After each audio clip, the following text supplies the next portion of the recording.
The U.S. has admitted it may need to grow its nuclear forces for the first time in decades. Why does it feel it needs to do so now? And just what does it mean for global security? I'm Paul, U.S. Army combat veteran. Let's talk about it. Okay, so this is a really interesting statement, right? For decades, at least dating back to Obama, the U.S. has maintained that it wants to reduce the number of nuclear weapons globally, including its own arsenal, right? But a senior Biden administration official said that absent a change in nuclear strategy by China and Russia, the U.S. may be forced to expand its nuclear arsenal after, of course, the decades of cutting back through bilateral arms control agreements, which have largely been abandoned. This is from the senior director of the National Security Council, right? That for many years now, you got to understand that the United States was modernizing its arsenal. And this may sound like an upgrade of its own kind, but in a lot of cases, the U.S. was adhering to arms control agreements like START, the Strategic Arms Reduction Treaty. But the START prohibited the fixed number of nuclear weapons that each signatory could have, primarily Russia and the United States. And the START treaty didn't, though, prohibit modernization. So the U.S. for many years was relying on 1960s era technology for things like the Minuteman missile, right, or the ICBM backbone of the U.S. deterrent force. However, right, you cannot rely on 1960s technology, right? Would you want your heart surgeon to be relying on 1960s systems? No, of course not, right? You would want them to use the stuff that is as modern as possible while still being tested and safe. And so that's what this modernization program largely was meant to do. It was meant to bring control, safety, and storage systems into the 21st century. And it was a multi-billion-dollar expansion. The problem is that the U.S. is now having to pivot away from just modernizing its nuclear force to actually growing the total number of warheads for two primary reasons. The first is Putin is likely to not renew New START, right? START's going to expire February 2026 and has no replacement. And Putin is almost certainly going to begin to expand his total number of nuclear warheads once START expires. The reason that a country might do this, right, is that, well, for Russia, let's see if we can find it here. Usually Wikipedia has a list of these sort of things. There's a list of states with here we go. Well, there's a list of states with nuclear weapons. Yeah, perfect. So you can see here, right, in terms of nuclear weapons held, and deployed means, I think, stationed outside of its own country, or maybe, no, I think it means deployed like in a state of readiness. The U.S. and Russia both have about 5,000 warheads, about a little less than half, about a third of which are actually prepared and ready for use, right? China almost certainly has a deployed number of warheads. There's almost no way, and the total of 500 almost certainly not valid, right? This is an unusually round number. But what I think is most telling is Russia has this large deterrent force. It used to be much, much larger, right? During the Cold War, you would see tens of thousands of warheads on each side. But because they are so expensive, and there is such a thing as overkill with nuclear warheads, right? Could you even name 5,000 individual targets within the Russian Federation or United States? Even if you went after every military base in every major urban area twice, you would still have something like 4,000 warheads remaining. And Russia, though, Putin particularly, think of warheads and nuclear weapons as being a component of state deterrent strength, right? And the Russians have warheads for the same reason they have a peacetime army, right? It's to deter aggression from Russia's perceived enemies. And so with the Russian military almost entirely occupied in the Ukraine war, and its entire professional force has basically been killed in this fight, right? It's been replaced by a largely conscript army. Russia may look, and Putin may look and say, listen, we can't afford an expensive modern ground conventional military to deter NATO. So in order to deter NATO, we have to have a larger, more powerful nuclear arsenal, right? And so that may lead Putin, or it incentivizes Putin to expand his nuclear arsenal, either the total warheads manufacturing new nuclear weapons, or more likely refurbishing and readying previous warheads into a larger deployable package, right? The UK, of course, has a relatively small number of warheads. Again, no one wants to be the country targeted by 120 nuclear weapons, but worth noting that, again, it pales in comparison to the big dogs of the United States and China and Russia. What's more interesting, to me at least, is that one of the other big issues is China, right? And during the Obama years, China maintained what's called a minimum deterrent policy, right? And that was simply a policy that says that the China doesn't want to build and maintain a massive nuclear force.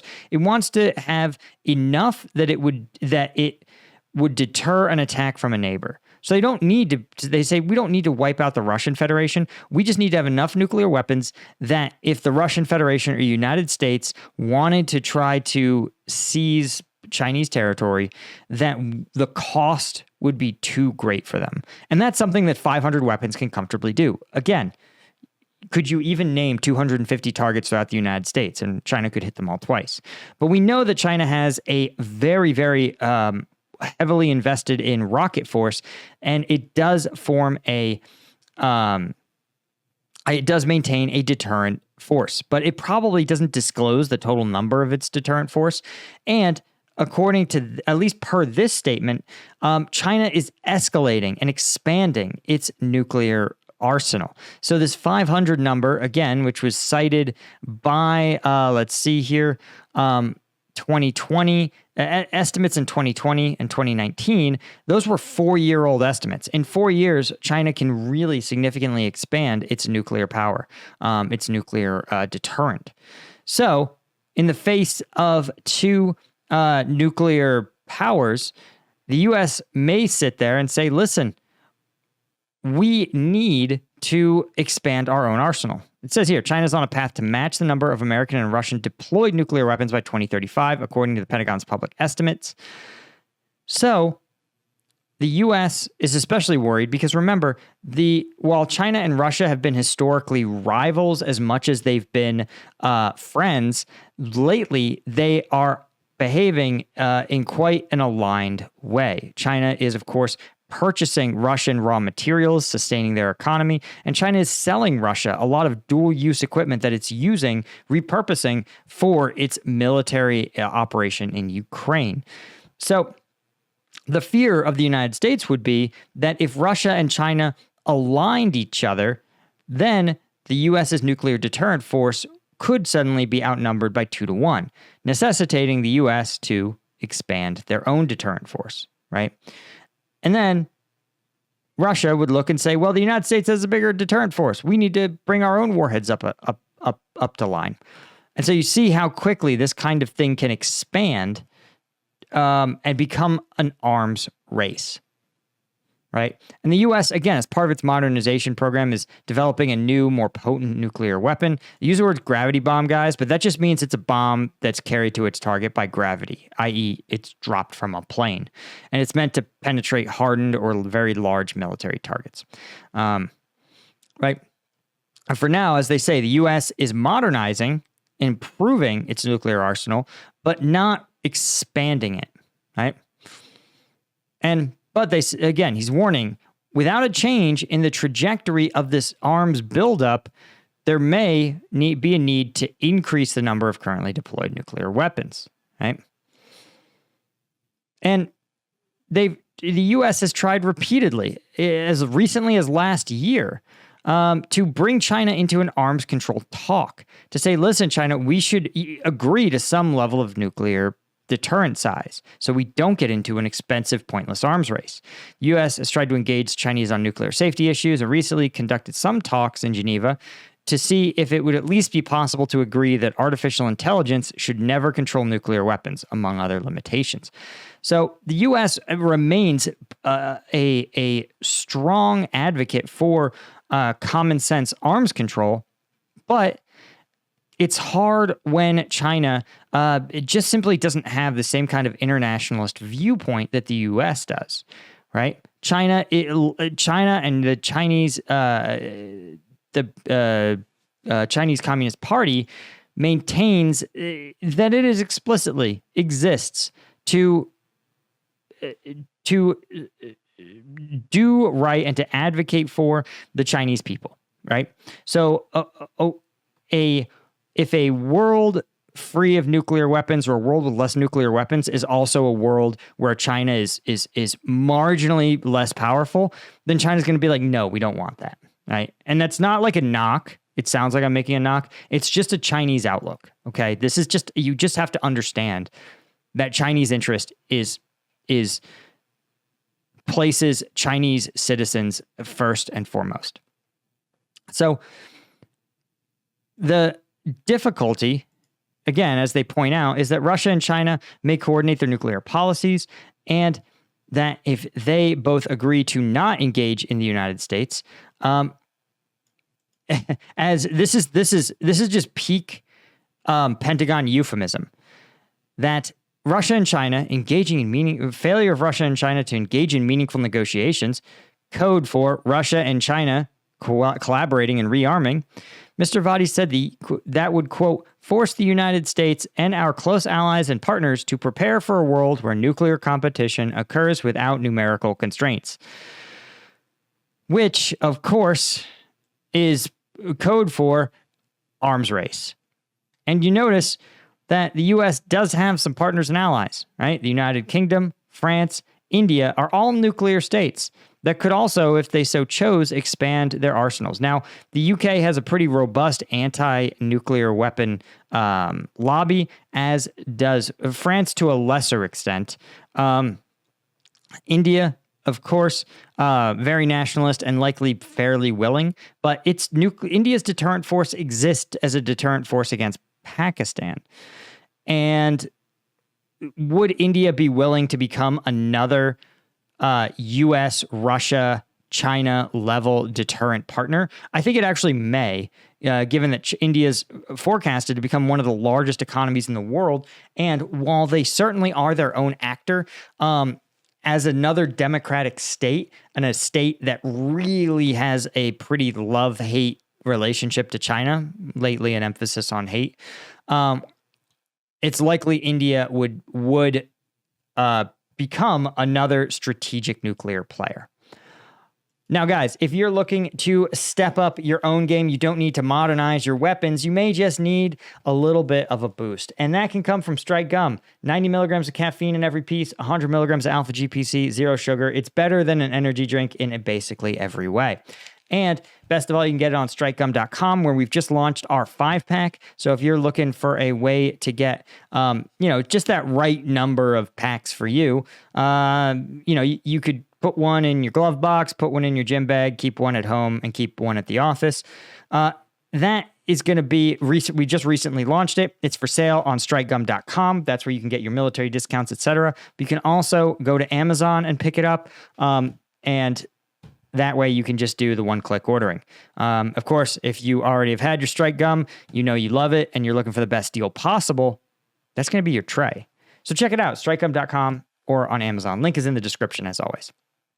So what does this mean? Well, the problem is there's a couple of problems. First off, Vladimir Putin loves what's called nuclear blackmail. Nuclear blackmail is where you simply threaten to nuke a non-nuclear state if you don't get your way. It's like if you have a gun and no one else in your neighborhood has a gun, all their stuff is now your stuff, right? And, it's a very warlord mentality, but given that that's basically what Putin is, shouldn't shock you that he loves engaging in nuclear blackmail. And don't get me wrong. You go on Wikipedia, the U.S. has absolutely engaged in some level of nuclear blackmail in the past. But as we point out, this is something that happened in the 50s before anyone else had nuclear weapons. And the U.S. obviously has never made good on it. And essentially you have Israel threatened a nuclear counter-response to Iraq during the first Gulf War. 2002, Bush declared that it would use nukes if Iran in turn Iraq used nuclear, chemical, or biological weapons against American troops. And of course, in 2005, a Chinese major general said China might use nuclear weapons if the U.S. attacked Chinese forces in a conflict over Taiwan. And of course, Donald Trump threatened North Korea by pointing out that the U.S. has more nuclear firepower in North Korea in a response to a press release saying the nuclear button is on Kim Jong-un's desk at all times. This is not nuclear blackmail. That is a statement of fact, right? And of course, nuclear blackmail is literally has its own article, like a 700-word summary of all the times Russia has threatened to use nukes in just the Ukraine conflict. So it should tell you that Putin is really reliant on this nuclear threat to keep the West guessing. And for the West, they don't want to be in a situation where Putin can hit harder than he can get hit, right? That's kind of the fear, especially someone like Putin, who's dangerous because here in the United States, right, we'd say, if 1 million Americans were killed in a nuclear exchange, it would be a national tragedy. But Putin has shown that he's willing to kill 25,000 Russians a month just to satisfy a regional objective in Ukraine. So Putin may literally, if he has more nuclear weapons, he may be willing to take that hit if he feels he can eliminate the United States as a player on the global stage. It's all dangerous stuff. And that's, I think, the takeaway you should have here, is that every additional nuclear warhead is a chance for something to go wrong. And the reason arms control treaties, it's not because things are inherently like that 5,000 nuclear weapons versus 1,000 nuclear weapons versus 50,000 nuclear weapons is going to destroy a country more or less or differently. There's certainly more weapons, more destruction. But what you really have is a environment in which every time you introduce a new thing that can break, every additional warhead, every additional weapon, every additional deployment system is a chance for failure, right? And that is one of the things that's a huge risk factor, especially in this day and age, right? Now these systems are very secured, but in the era of fake news, social media algorithms, AI, could you tell a bomber pilot that actually they have been authorized to drop or launch a nuclear strike? Could you tell a submarine commander that they actually just received the orders to launch their missiles at their predetermined targets, right? If those things were to occur, then you would have a nuclear exchange. And the fewer of them, the easier it is to keep a tight control. Anyway, guys, that's all I had. Thanks to the Colonel tier members at combatvetnews.com. Thanks to our Lieutenant tier members. Could not do this without you guys. And I'll see all you guys in the next one. Cheers.